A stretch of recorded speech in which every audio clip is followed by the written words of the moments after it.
শহীদ রাষ্ট্রপতি জিয়াউর রহমান মানি ধানের শীষ, আপসের নেত্রী দেশ নেত্রী বেগম খালেদা জিয়া মানি ধানের শীষ, আমাদের প্রাণপ্রিয় নেতা, আমাদের অভিভাবক, সকলের অভিভাবক, আমাদের বিএনপির চেয়ারম্যান আমাদের তারেক রহমান মানেই ধানের শীষ। আর আমাদের গণমানুষের নেতা, জননেতা মির্জা আব্বাস ধানের শীষ। আমি বলবো 12 তারিখ সারাদিন সারা বাংলাদেশের মানুষ ধানের শীষকে ভোট দিয়ে জয়যুক্ত করবেন।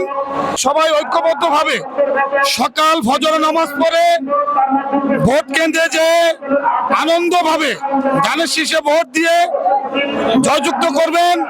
আব্বাস ভাই জিতলে ধানের শীষ জিতবে, ধানের শীষ জিতলে আব্বাস ভাই জিতবে। তাই ঢাকা হাটবাসীকে বলবো, ঢাকা হাটবাসীর মধ্যে শাহজাহানপুর, মতিঝিল, পল্টন, রমনা এবং শাহবাগ সবাইকে বলবো, হাটবাসীকে বলবো, ঢাকা হাটবাসীকে বলবো, আব্বাস ভাই জিতলে ধানের শীষ জিতবে, আর ধানের শীষ জিতলে আব্বাস ভাই জিতবে। তাই সবাইকে বলবো ধানের শীষে ভোট দিয়ে আব্বাস ভাইকে জয়যুক্ত করুন। আর আমরা শাহবাগ থানা কৃষক দল, আমরা 12 তারিখ সারাদিন ধানের শীষে ভোট দিয়ে আব্বাস ভাইকে জয়যুক্ত করেই ঘরে ফিরবো ইনশাল্লাহ।